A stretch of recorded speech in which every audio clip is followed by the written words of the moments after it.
வணக்கம் மக்களே, இந்த வீடியோவில் என்ன பார்க்க போகிறோம்னா இபிஎஃப்ஓ புது ரூல்ஸ் 5 முக்கிய மாற்றங்கள், பென்ஷன் தொகை 7500 பேரை என்னென்ன பண்ணணும். இது part 4 video. Part 1 part 2 part 3 பார்க்காதவங்க பார்த்துட்டு வந்துடுங்க.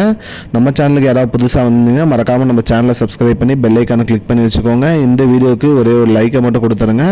வாங்க வீடியோக்குள்ளே போகலாம். ஆல்ரெடி பார்த்தீங்கன்னா 4 முக்கிய கண்டிஷன்ஸை பார்த்துட்டோம். இது 5வது கண்டிஷன். அதாவது பார்த்தீங்கன்னா பிஎஃப் பணம் எடுப்பதற்கு என்னென்ன தேவைங்கிறத பற்றி பார்த்துட்ருக்கோம். 5வது கண்டிஷனாக என்ன சொல்லியிருக்காங்க அப்படின்னு பார்த்தீங்கன்னா இபிஎஃப் பார்த்தீங்கன்னா நம்ம பணம் எடுக்கிறதுக்கு ஜாயினிங் டேட் முக்கியம் அப்படிங்கிற மாதிரி சொல்லியிருக்காங்க. அதாவது பார்த்தீங்கன்னா டேட் ஆஃப் ஜாயினிங் முக்கியம். அதே மாதிரி பிஎஃப் பணம் எடுப்பதற்கு பார்த்தீங்கன்னா நமக்கு நம்மளோட டேட் ஆஃப் ஜாயினிங் கரெக்டாக இருந்தால் தான் நம்ம பிஎஃப் பணம் கிளைம் பண்ணி எடுக்க முடியும் அப்படிங்கிற மாதிரி சொல்லியிருக்காங்க. அது தப்பாக இருந்துச்சுன்னா பிஎஃப் பணம் கிளைம் பண்ணுறதுல அஃபெக்ட் ஆகும் அப்படிங்கிற மாதிரி சொல்லியிருக்காங்க.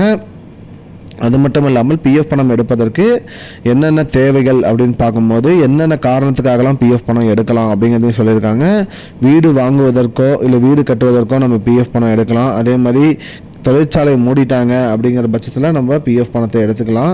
அதே மாதிரி உடம்பு சரியில்லை இல்லை ஃபேமிலி மெம்பர் யாருக்காவது உடம்பு சரியில்லைனாலும் நம்ம பிஎஃப் பணத்தை எடுத்துக்கலாம். அதே மாதிரி திருமணம் ஆகும்போது, அதாவது நமக்கு இல்லை ஃபேமிலி மெம்பர் யாருக்காவது திருமணம் ஆகுதுனாலும் நம்ம பிஎஃப் பணத்தை எடுத்துக்கலாம்.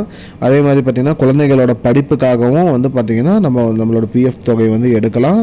அதே மாதிரி பார்த்திங்கன்னா வேறு ஏதாவது உடம்பு சரியில்லை, அந்த மாதிரி ப்ராப்ளம் ஏதாவது நடக்குது அப்படிங்கிற மாதிரியும் இருந்தாலும் நம்மளோட பணத்தை எடுத்துக்கலாம் அப்படிங்கிற மாதிரி சொல்லியிருக்காங்க. எப்படி எடுக்கலாம்னு பார்த்தீங்கன்னா இபிஎஃப்ஓ அஃபிஷியல் வெப்சைட்டில் லாகின் பண்ணி யூஏஎன் நம்பர் பாஸ்வேர்டு கொடுத்து என்ட்ரு பண்ணிட்டு கேஒய்சி அப்டேட் பண்ணி நம்ம ஃபார்ம் 31 ஃபார்ம் 19 ஃபில் பண்ணிட்டோம்னா நம்மளோட இபிஎஃப்ஓ பணம் வந்துடும் அப்படின்னு சொல்லியிருக்காங்க. இதுதான் மக்களை இப்போதைக்கு வந்த முக்கியமான பயனுள்ள தகவல். இது போன்ற பயனுள்ள தகவலை தெரிஞ்சுக்கொள்ள நம்முடைய சேனலை மறக்காமல் சப்ஸ்கிரைப் பண்ணிக்கோங்க. இந்த வீடியோ உங்கள் ஃப்ரெண்ட்ஸ் அனைவருக்கும் ஷேர் பண்ணுங்க. நன்றி மக்களே. I don't understand your jokes, man. Because it's not a joke. முன்ன பின்ன தெரியாத ஒரு பையனுக்காக விடுற அந்த மனசு இருக்க, அதான் கடவுள்.